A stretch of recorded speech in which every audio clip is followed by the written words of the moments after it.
സംസ്ഥാനത്തെ സാമൂഹ്യ സുരക്ഷാ ക്ഷേമ പെൻഷൻ ഗുണഭോക്താക്കളുടെ കാത്തിരിപ്പ് അവസാനിച്ചു. 2026 ഫെബ്രുവരി മാസത്തിലെ സാമൂഹ്യ സുരക്ഷാ പെൻഷൻ വിതരണം സംസ്ഥാന സർക്കാർ പ്രഖ്യാപിച്ചതിന് പിന്നാലെ തന്നെ കേന്ദ്രത്തിന്റെ ഭാഗത്തു നിന്നും വമ്പൻ ആനുകൂല്യ വിതരണം പ്രഖ്യാപിച്ചിരിക്കുകയാണ്. ഇത്തവണ ഗുണഭോക്താക്കൾക്ക് ഫെബ്രുവരി മാർച്ച് മാസം മുതൽ കൂടുതൽ ആനുകൂല്യങ്ങൾ എത്തിച്ചേരുമെന്ന് നേരത്തെ തന്നെ റിപ്പോർട്ടുകൾ ഉണ്ടായിരുന്നു. ഇതിന് പിന്നാലെയാണ് ഗുണഭോക്താക്കൾക്ക് വീണ്ടും സന്തോഷ വാർത്ത എത്തിയിരിക്കുന്നത്. സാമൂഹ്യ സുരക്ഷാ ക്ഷേമനിധി പെൻഷനുകളുടെ 2026 ഫെബ്രുവരി മാസത്തിലെ വിതരണം നേരത്തെ തന്നെ ആരംഭിക്കുകയാണ്. ഇതിനായി 1050 കോടി രൂപ അനുവദിച്ചതായി ധനമന്ത്രി കെ.എൻ. ബാലഗോപാൽ വാർത്താ സമ്മേളനത്തിൽ അറിയിച്ചു. 62 ലക്ഷത്തോളം പേർക്കാണ് 2000 രൂപ വീതം ആദ്യഘട്ടത്തിൽ ലഭിക്കുക. 26.62 ലക്ഷം പേരുടെ ബാങ്ക് അക്കൗണ്ടുകളിലേക്ക് നേരിട്ട് തുകയെത്തും. മറ്റുള്ളവർക്ക് സഹകരണ ബാങ്കുകൾ വഴി വീട്ടിലെത്തി നേരിട്ട് തുക കൈമാറും. ക്ഷേമനിധി അംഗങ്ങൾക്കുള്ള ക്ഷേമ പെൻഷൻ അതത് ബോർഡുകൾ വഴിയാണ് വിതരണം ചെയ്യുക. 8.46 ലക്ഷം പേർക്ക് ദേശീയ പെൻഷൻ പദ്ധതിയിലെ കേന്ദ്രവിഹിതം കേന്ദ്ര സർക്കാരാണ് നൽകേണ്ടത്. ഇത് കൃത്യമായി ലഭിക്കാത്ത സാഹചര്യത്തിൽ കേന്ദ്രവിഹിത ഇനത്തിലുള്ള 24.21 കോടി രൂപയും സംസ്ഥാനം മുൻകൂർ അടിസ്ഥാനത്തിൽ അനുവദിച്ചിട്ടുള്ളതായി ധനവകുപ്പ് വൃത്തങ്ങൾ വ്യക്തമാക്കി.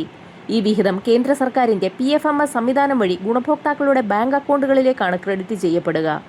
ആധാർ അധിഷ്ഠിത ബാങ്ക് അക്കൗണ്ടുകളിലേക്ക് മാത്രമാവും തുക എത്തിച്ചേരുക.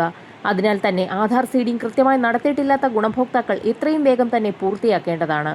ഫെബ്രുവരി മാസത്തിലെ സാമൂഹ്യ സുരക്ഷാ ക്ഷേമനിധി പെൻഷനുകളുടെ വിതരണം ഈ മാസം 25 മുതൽ ആരംഭിക്കുന്ന സാഹചര്യത്തിൽ കെട്ടിട നിർമ്മാണ മേഖലകളിലെ കുടിശ്ശിക ഉൾപ്പെടെയുള്ളവയുടെ വിതരണം കൂടി സംസ്ഥാനത്ത് ആരംഭിക്കുകയാണ്. പരമാവധി 2 മാസത്തിലെ പെൻഷൻ കുടിശ്ശിക വരെ ഗുണഭോക്താക്കളിലേക്ക് എത്തിച്ചേരുമെന്നാണ് റിപ്പോർട്ടുകൾ. സംസ്ഥാനങ്ങളുടെ ആനുകൂല്യങ്ങൾക്ക് പിന്നാലെ കേന്ദ്രത്തിന്റെ ഭാഗത്തു നിന്നും ഗുണഭോക്താക്കൾക്ക് 2000 രൂപ വീതം എത്തിച്ചേരാൻ പോവുകയാണ്. അർഹരായ 25 ലക്ഷത്തോളം വരുന്ന ആളുകൾക്കാണ് കേരളത്തിൽ ആനുകൂല്യം എത്തിച്ചേരുക. ഈ സാഹചര്യത്തിലാണ് കേന്ദ്ര കൃഷി മന്ത്രാലയത്തിന്റെ ഭാഗത്തു നിന്നും സുപ്രധാന അറിയിപ്പുകൾ എത്തിയിരിക്കുന്നത്. കേരളത്തിൽ നിന്നുള്ള 68,000-ഓളം വരുന്ന PM കിസാൻ സമ്മാൻ നിധി ഗുണഭോക്താക്കൾ ആധാർ സീഡിംഗിൽ പരാജയപ്പെട്ടിരിക്കുകയാണ്. ആധാർ ബാങ്ക് അക്കൗണ്ട് സീഡിംഗ് ഇനാക്റ്റീവായിട്ടുള്ള ഗുണഭോക്താക്കൾ എത്രയും വേഗം തന്നെ തടസ്സങ്ങൾ നീക്കി ബാങ്ക് അക്കൗണ്ട് ആധാർ അധിഷ്ഠിതമാക്കണമെന്നുള്ള അറിയിപ്പാണ് കേന്ദ്രത്തിന്റെ ഭാഗത്തു നിന്നും എത്തിയിരിക്കുന്നത്. നടപടികൾ പൂർത്തിയാക്കിയ ഗുണഭോക്താക്കൾക്ക് നേരത്തെ മുടങ്ങിയ ഗഡുവിന്റെ വിതരണം ആരംഭിച്ചിട്ടുണ്ട്.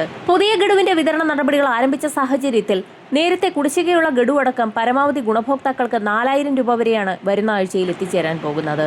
PM കിസാൻ പോർട്ടലിൽ KYC പൂർത്തിയാക്കിയവരാണ് അർഹരായിട്ടുള്ളവർ. 100% കേന്ദ്രം പണം ചെലവിടുന്ന പദ്ധതി കൂടിയാണിത്.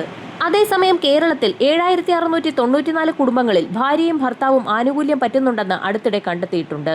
ഇതിനു പുറമെ പ്രായപൂർത്തിയാകാത്ത മക്കളും മറ്റ് ബന്ധുക്കളും ഉൾപ്പെടെ 33 പേരും ആനുകൂല്യം കൈപ്പറ്റിയെന്ന് സംസ്ഥാനം കേന്ദ്രത്തെ അറിയിച്ചിരിക്കുകയാണ്. ആധാർ അടിസ്ഥാനമാക്കിയല്ലാതെ അക്ഷയ കേന്ദ്രങ്ങൾ വഴിയും മറ്റും പദ്ധതിയുടെ തുടക്കത്തിൽ ആളുകളെ ഉൾപ്പെടുത്തിയതാകാം ക്രമക്കേടിന് കാരണമെന്ന് സംസ്ഥാനം ചൂണ്ടിക്കാട്ടിയിരുന്നു. കേന്ദ്ര കൃഷി മന്ത്രാലയം സംസ്ഥാനങ്ങളോട് വിശദമായ റിപ്പോർട്ടാണ് ഇപ്പോൾ ആവശ്യപ്പെട്ടിരിക്കുന്നത്. അനർഹർ ആനുകൂല്യം കൈപ്പറ്റിയതായി കണ്ടെത്തിയാൽ ഉടൻ പട്ടികയിൽ നിന്ന് ഒഴിവാക്കാൻ നടപടിയെടുത്തെന്ന് സംസ്ഥാനം കേന്ദ്രത്തെ അറിയിച്ചിരിക്കുകയാണ്. അനർഹരിൽ നിന്ന് തുക തിരിച്ചുപിടിക്കാനും നടപടി ആരംഭിച്ചു.